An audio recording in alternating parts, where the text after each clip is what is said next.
Hey everybody, welcome to System Test 28. So the day has finally come, and in this test we've got two brand new, and I do mean brand new, Wheelock LED Exceders. So these two alarms are just about as new as you can get. I just recently took them out of their original factory packaging box within the last month. So let's go ahead and take a look. Over on the left side of the board, we have a Wheelock LHSW. This is the white cover version of the LED Exceder. This particular model was manufactured in the 37th week of September of 2016, so that puts it right around September, so it's more or less about half a year old. And this is the newest revision of this alarm. Then over on the right, on the NAC2 spot, we have an LHSR.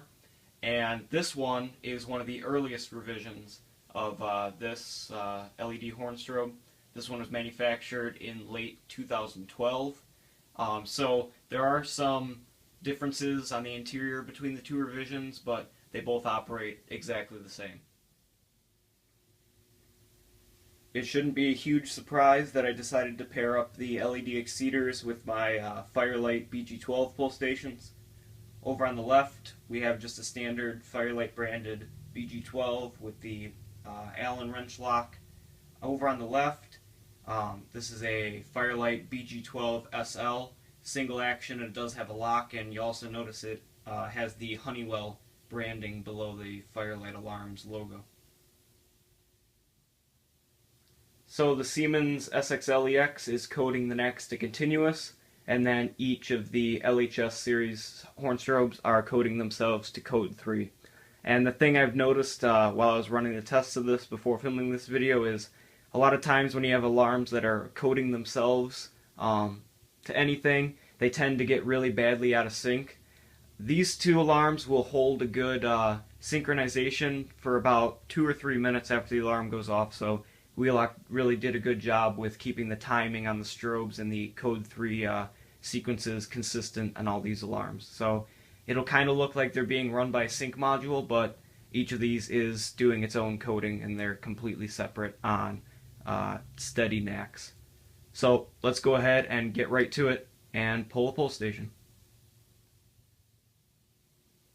So normally I'll go ahead and pull the pull station on camera, but since I mentioned how well these two alarms will synchronize together without any sort of module, I've decided I'm just going to leave the camera right on the alarms to start, so that when they begin sounding and the strobes begin flashing, you'll be able to see just how well these two synchronize together. So down below I'm going to be pulling the standard BG12 over on zone 2.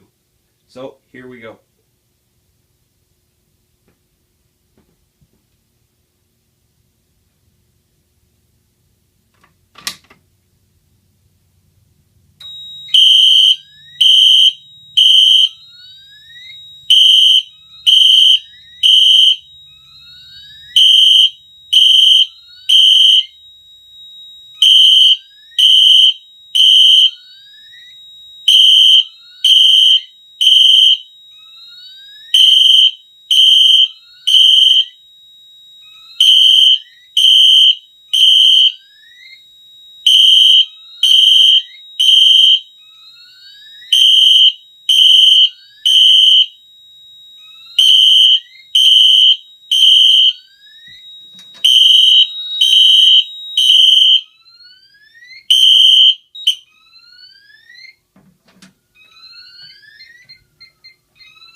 Unfortunately, these are two-wire devices, so obviously we don't have audible silence.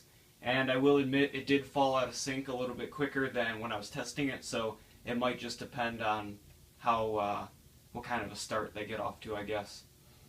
Because I swear when I was testing these earlier, they held a good sync for probably 2 or 3 minutes. So now we're going to go ahead and pull the other pull station, and I will show that on camera for all of you. So here we go with the BG12 SL.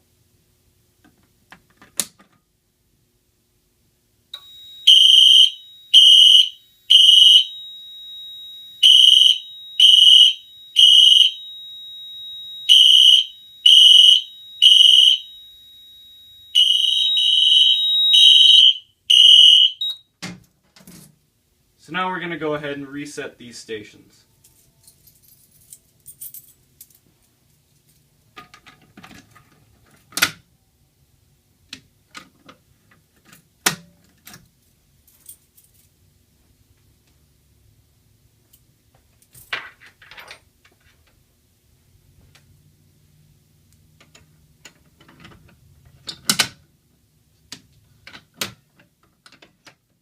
The last thing I want to do before I go ahead and reset the system is to take a look at this test station right here, say Simplex 2098-9806, and it's been on here up on the board for several years now. The reason I want to test it today is because with some new designs I want to do in this area with the conduit work and some other accessory modules, I'm not sure how much longer this is going to be staying here, so on the off chance that I do get around to doing something with this area before the next system test, I did want to give this device a try one last time before it gets taken down. But I do have something a lot more exciting than this that's probably going to be going in its place. So here we go.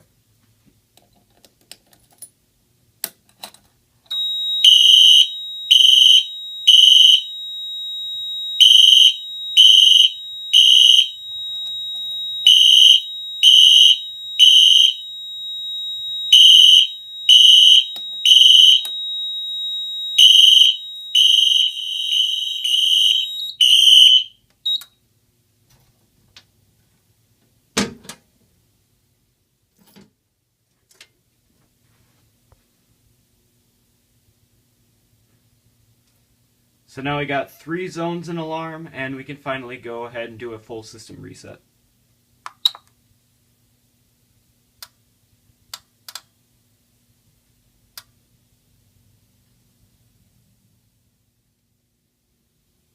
And lastly, as always, we're going to go ahead and reset the DMP-XR500.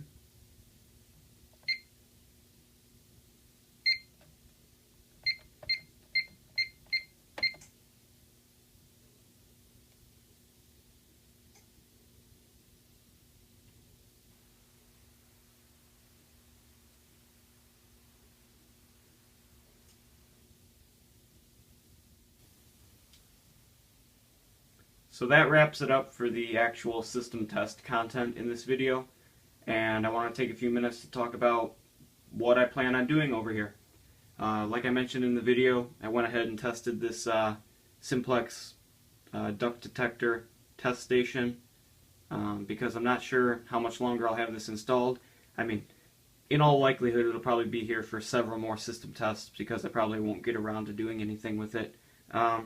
I just figured I'd throw it in there in case I get really adventurous and decide to do some work on here before then, because my system test schedule can be kind of sporadic. Could either be a couple weeks or a couple months between tests whenever I get a chance. The next system test will be Spectral Advance products, and to go along with those I might end up leaving those fire-lite pole stations in place, but I'm not sure at this point. And then I will give a little hint. What I'm planning to do with this area over here where the Simplex station was may or may not have something to do with the System Sensor SpectrAlert series. And I guess I can throw out a little hint. If anybody knows what this is, and no, I'm not going to let the camera focus on it, it's supposed to be a hint, then you might know what I'm going to plan on putting here. But for now, we'll just have to see how it goes. I put that up a couple years ago, and to be real honest, I really don't like it because it's not really wired in for its proper purpose. The LED and the switch should really be wired into a duct detector of some sort, or a hard-to-reach smoke detector, and as it is right now, they're just wired into the panel, which is completely unprototypical for systems. The other reason is I got this new Pyrotronics smoke detector up here, and I want to try to get a matching key test station and an LED similar to this that goes wrong with the Pyrotronics detectors, and I guess I'll just spill the beans that I plan on putting it on this box if I ever get one of those. But we'll have to see how it goes over here. So there might be a surprise waiting for the next system test in terms of new stuff on the board, which we haven't seen in a while. So if you've watched the video to this point, thank you for watching, and have a nice day.